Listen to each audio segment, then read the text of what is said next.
ለምትፈልገው ነገር ለዛ ለምትፈልገው ነገር ብቻ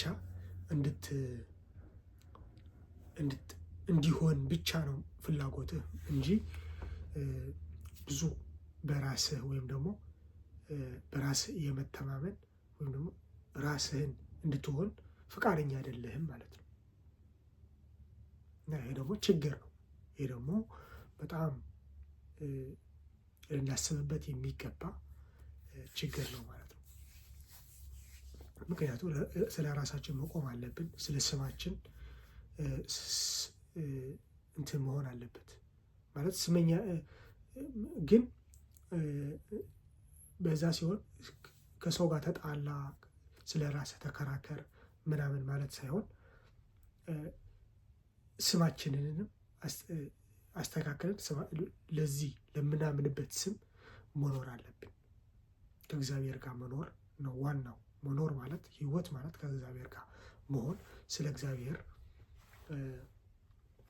እግዚአብሔር መኖር ነው እንጂ ስለ ሰው እያስደሰትክ መኖር አይደለም ማለት ነው። እና ስለ ሰው ስለዚህ ስለምንኖረው ህይወት ስለምንኖረው ስለዚህ ማሰብ ሳይሆን ስለምንለብሰው፣ ስለ ፀጉራችን እንዴት ሆነ ብላችን ስለመንካከብ፣ ይሄ ብቻ አይደለም መኖር ላይፍ ማለት ነው። ስለ ስም መኖር ማለት በእግዚአብሔር የተሰጠን ስም፣ እግዚአብሔር ስማችን ነው፣ እግዚአብሔር ማንነታችን ነው። እና ለዛ ነው መኖር ያለብን። ለዛ አይነት ህይወት ነው ልንኖር የሚገባው። ለእግዚአብሔር ስም ነው፣ እግዚአብሔር ነው የኛ የመኖር ትርጉም ማለት ነው። ማንነታችን እግዚአብሔር ነው። ባህላችንንም ከእግዚአብሔር ህግ ጋር የተያያዘ ነው ባህላችን እንጂ ይሄ ባዕድ ሰው ያወጣው ባህል አይደለም። ባህላችን ሰው ነው የሚያወጣው። በእርግጥ ግን ሰውን የሚያወጣውም ከእምነቱ ነው። እግዚአብሔር ከማመን የተነሳ ከዛ ጋር ተያይዞ የወጣ ከእግዚአብሔር ጋር የተያያዘ ነው እምነታችን ማለት ነው። የራሳችን የእኛ እምነት እንደዛ ነው። አሁን ለምሳሌ እኔ የማውቀው ነው የምነግራችሁ። የማውቀውና የማምንበት ነገር ነው የምናገረውና ባህላችን ራሱ የወጣው የተነሳው እና የፈለቀው ስር መሰረቱ ከእግዚአብሔር ጋር ከሰጠው ህግጋት የተያያዘ ነው። ከሃይማኖቱ ጋር ወይም ከእምነቱ ጋር የተያያዘ ነው። ማንኛውም ሰው ባህሉና ትውፊቱ ከዛ ተወራርሶ የመጣ ነው እንጂ ዝም ብሎ የሰው ልጅ ያመጣው አይደለም። የሰው ልጅ ያመጡት ወደ ሀገራችንን ያመጡትማ በቃ የባዕድ ነው እና በጣም እግዚአብሔር ያስቆጣል። እግዚአብሔርን እንዲቆጣን ስለሚፈልጉ ደግሞ እነሱ እንዲያሸንፉን፣ እነሱ እንዲበጡን፣ እኛ ደግሞ በእግዚአብሔር እንድንቀጣና ኋላ እንድንቀር እነሱ እንዲቀድሙ ስለሚፈልጉ ነው ያንን ባህል ወደኛ የሚያመጡት ማለት ነው። ያንን ባዕድ ያንን የአምልኮ ስርዓት የሚያቀላቅሉት ከሃይማኖታችን ጋር የሚያቀላቅሉት ለዛ ነው ማለት ነው።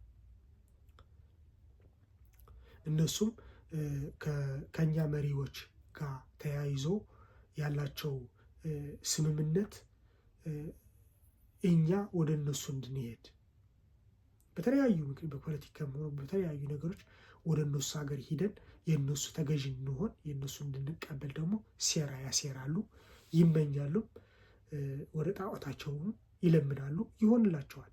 እኛ ከእግዚአብሔር ጋር ማንጠጋ ከሆነ እኛ በቅጣታችን በራሳችን ክፋትና በራሳችን እግዚአብሔር ስለበደል ነው፣ እግዚአብሔር ስላልታዘዝ ነው። እኛ የነሱ ተገዢ የነሱ ሙሴ እንደጻፈው ማለት ነው በዘዳግም የተጻፈ እንዳለ የነሱ እግዚአብሔር የታዘዘውን ካላደረግን የነሱ ተገዢ እንሆናለን ማለት ነው። የነሱ ገረድ፣ የነሱን ሰራተኛ፣ ከነሱ ጋር ብድር እንበደራለን ማለት ነው። ይሄ ከምን የመጣ ውጤት ነው ማለት ነው?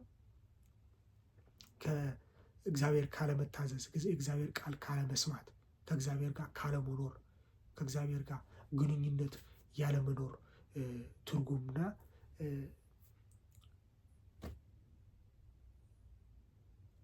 ውጤት ነው ማለት ነው። እና ይሄንን ነገር ለመሻር እኛ ከእግዚአብሔር ጋር መጣበቅ ነው ያለብን፣ መመለስ ነው ያለብን። በንስሐ ተመልሰን ከእግዚአብሔር ጋር መኖር፣ የእግዚአብሔርን ሕግጋትን ትእዛዛትን ማክበር፣ ፈቃዳችንን ተጠቅመን ነፃነታችንን ፍቃዳችንን ተጠቅመን እሱ የሰጠንን ፍቃድን ነፃነትን ተጠቅመን እግዚአብሔርን አለመበደል ነው እና ስማችንንም ስለ ስማችን እግዚአብሔር የሰጠንን ስም ማክበር አለመናቅ እና አሁን በፊትም እንዳልኩት ስሞቹም ብዙ ስሞች አሉ። አሁን ጃኒ የሚባሉ ሰዎችም አሉ ስማቸው እና ጃኒ የተባለ ስም ወደ ሌላ ሀገር ስትሄድ ደግሞ ወደ ሌሎች ወደ አውሮፓውያን ምናምን ስትሄድ ጃኒ ማለት አሁን በአንዳንድ ክፍል በአንዳንድ ስቴቶች ምናምን በአንዳንድ ክፍሎች በአንዳንድ ኔበርሁድ ተብሎ የሚጠሩ ወይም ደግሞ እነዚህ የአደንዛዥ እጽ የሚያመላልሱ ሰዎች አይነት ቋንቋ የአራዳ ቋንቋ እንደሚባለው በዛ አይነት ቋንቋ የሚያወሩ ሰዎች ጃኒ ስትላቸው በቃ ስለ ፖሊስ እያወራን ፖሊስ እንደሆነ ነው የሚታወቀው። የሚስጥሩ ማለት ነው። በሚስጥር ነው የሚያወሩት እነሱ እና መግባቢያቸው ያ ጊዜያዊ ማቆያ የሆነ ቋንቋ ነው የሚያወሩት ለጊዜው ማለት ቴምፐራሪ ነው ማለት ነው። ዛነበሁድ ወይም ደግሞ ሁድ አይነት አነጋገር አለ አይደለ? የሆነ አራዳ ቋንቋ እንደሚባለው በእኛ በእነሱ ደግሞ ሁድ የሚባል ጃኒ ስትላቸው አሁን የህጋውያን የነዚህ የፖሊስን ስም እንደጠራ ነው። እነሱ መጡ ወይም ደግሞ ስለ እነሱ እያወራ እንደሆነ ነው እና በሚቀጥለው ዓመት ግን ሊቀየር ይችላል ያ ስም ወይም ደግሞ ያን አይነት አነጋገር ግን ደግሞ ሊቆይ ደግሞ ይችላል፣ በዛ ሊቆይ ይችላል እና ቴምፐራሪ ነው ወይ ደግሞ ጊዜያዊ ማቆያ ነው ስላችሁ ስሞች ወይም ንግግሮች እነዚህ አይነት ንግግሮች እንትን አይደሉም፣ ዋናው ቋንቋው አይደሉም። ግን ሰዎች እንደዚህ አደንዛዥ እጽና ሰዎችን ትራፊክ የሚያደርጉ ሰዎችን የሰው ልጆችን የሚያዘዋውሩ የሚነግዱ የሚሸጡ የሚለውጡ የሰው ልጅ ማለት ነው የሚሸጡ የሚለውጡ ብዙ ወንጀል የሚሰራበት ቦታ ስለሚኖሩ ሌላ ኢነሰንት የሆነ ሰው ወይም ደግሞ ሌላ ህጋውያንም ሆኑ በሲቪል እንትን የሚዞሩ ሰዎች እነሱ እንዳያውቁባቸው እንዳይሰሟቸው እንዳንሰማቸው ወይም እንዳይሰሙ ነው እንደዛ የሚያደርጉት። ስሙን የሚቀይሩት ማለት ነው። ስማቸውን የሚቀይሩት ለዛ ነው እና ስማቸውን የሚቀይሩት እንደዛ ነው ማለት ነው። እንዳይታወቅባቸው በሚቀጥለው ዓመት ደግሞ ከታወቀባቸውና ከተጋለጡ በሚቀጥለው ዓመት ሌላ አይነት አነጋገር ያመጣሉ ማለት ነው።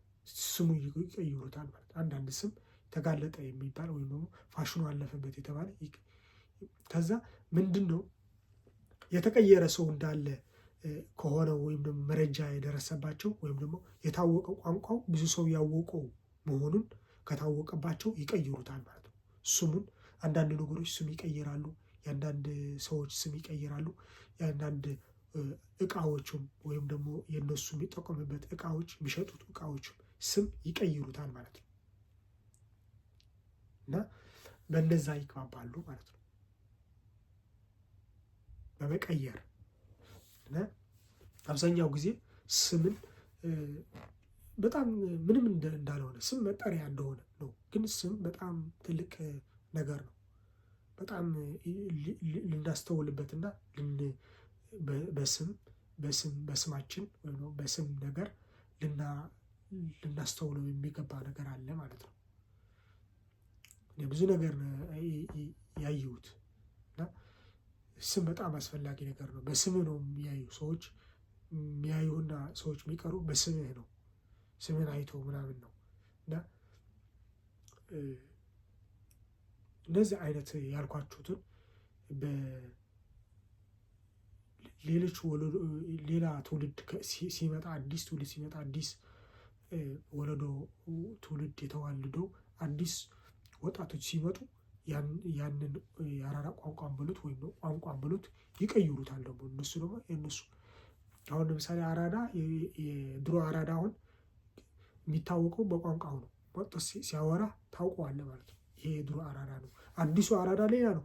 በተለይ አውርተህ ምናምን ወደ ሌላ ሀገር ከሄድክ ወይም ደግሞ ሌላ ሰፈር ከሄድክ ወይም የዛኛው ሰፈር ነው የምትይዘው ወይም ደግሞ ከዛ ጋር ኮኔክት ከሌለ የለህም አንተ እና ስትመጣ ስታናገራቸው ይሄ ድሮ ነው፣ ይሄ ቋንቋ እኮ የድሮ ነው፣ የድሮ አራዳ ነው ይሄ ልጅ ወይም ደግሞ ይሄ ሰውዬ የድሮ አራዳ ነው ይባላል። ምክንያቱም ይቀየራል ቋንቋው። የአራዳ ቋንቋም እንደዛ ነው። እንዳያውቁባቸው ማለት ብዙ ታርጌት ስለሚደረጉ በተለያዩ ነገሮች ያደርጋሉ ተብሎ ስለሚታሰቡና ስለሚታደኑ እንደዛ ይቀይሩታል ማለት ነው። ቋንቋው ከጊዜ ወደ ጊዜ እየቀየሩት ሰው እንዳያውቃቸው ይቀይሩታልና አብረሃቸው እያለህ ራሱ ካልተመቻቸው ከሌላ ቦታ ከሆንክ እንደዛ አይነት ቋንቋ አትናገርም። በአንዳንድ ቦታዎች እንደዛ ነው። እንደዛ አይነት ቋንቋ የእነሱ ቋንቋ ተናገር በቃ ሊመቱ ይችላሉ፣ ሊጎዱ ይችላሉ። በማታውቀው ነገር ራሱ ሊጎዱ ይችላሉ፣ ይጎዱሃል። ሳታውቀው አንተ ራሱ ሊጎዱ ይችላሉ። ሳታውቀው ቁጭ ብለው ተነጋግረው ምናምን ስለማታውቅ ለምን ቋንቋ አወራ ማለት ነው፣ ለምን የእነሱ ቋንቋ ወራ በማለት ሊጎዱ ይችላሉ። ምክንያቱም አንተ ከእነሱ አይደለህማ። አንዳንድ ደግሞ ካልተመቻቸው ደግሞ ከሌላ ሰው ጋር ሲቀላቀሉ ደግሞ ካልተመቻቸው ያ ሰው ይጎዱታል። በተለያየ ምክንያት ሊያስዙት ይችላሉ። ከዛ ሲያዝ ያ ሰው የእነሱ እነሱ አካባቢ ወንጀል የተሰራበትን ሁሉንም ነገር የተደረገትን ወደ እነሱ ይከስሱታል ማለት ነው። ቁጭ ብለው እንዲያዝ ያደርጉታል። ቁጭ ብለው አውርተው ምናምን እያወሩ እንኳን የተማከሩ ወይም ደግሞ ደውሎ እያወሩ እንኳን አይሰማም። ስሙ ቀይሮ ስለሚያወሩ ማለት ነው። ይሄ የስም ጉዳይ ነው አይደለ? ስም ቀይሮ ስለተግባቡ አይሰማም ያ ሰው እና ያስይዙታል። ከዛ አዲስ ነህ ወደዛ አካባቢ የመጣ ወደዛ ሀገር የመጣ ያስይዙሃል። ከዛ እነሱ ከብዙ ዓመታት ያደረጉትን ወንጀል ወደ አንተ ይጠቃጠቃል። ከዛ ሊያስይዙ ይችላሉ ማለት ነው። በተለይ እነዚህ ታቶ ምናምን የምታደርግ ከሆነ ከነሱ ጋር ፍሬሽ ሆነ ምናምን ከነሱ ጋር እዛ አካባቢ ስላለህ ታቶ አድርገህ ምናምን ካለ አለቀልህ። ወዲያውን ሹርክ ሆኖ ህጉን በቃ እርግጠኛ ሆኖ ነው የሚያስገቡ ማለት ነው። እና የነሱ ያን ፓርቲ ወይም ደግሞ የነዚህ ሰዎች የነዚህ አካባቢ በሙሉ ኮሚኒቲው በሙሉ ወደ አንተ ይጠቃጠቃል ማለት ነው ወንጀሉ። ከዛ አንተ ትታሰርበታለህ ማለት ነው። እንደዛ የሚደረጉ ብዙ ሰዎች ናቸው፣ ብዙ ምስኪን ሰዎች ናቸው እንደዛ የሚደረጉትና ማስተዋል አለብን። ስለ ስማችን ስለ ማንኛውም ነገር ስም ሲሰጠንም ለምን ይህ ስም ምንድን ነው ትርጉም ማለት አለብን። ቤተሰቦቻችንን መጠየቅ አለብን። ቤተሰቦቻችንን ሆነ ጓደኞቻችን የሚጠሩበት ስምም መቀየር ከቻልን ስማቸውን መቀየር ተርጉመን እንደሌላ ነገር ማስተዋል፣ በአካባቢያችን ያሉ ሰዎችንም የተቻለንን ነገር እንዲያውቁ ማድረግ። ምክንያቱም ስም ስለሚመራ ስም ይመራል፣ ጧፍ ያበራል ነው እና ለዚህ ነው ይሄንን ነገር ማለት የፈለኩት። አመሰግናለሁ።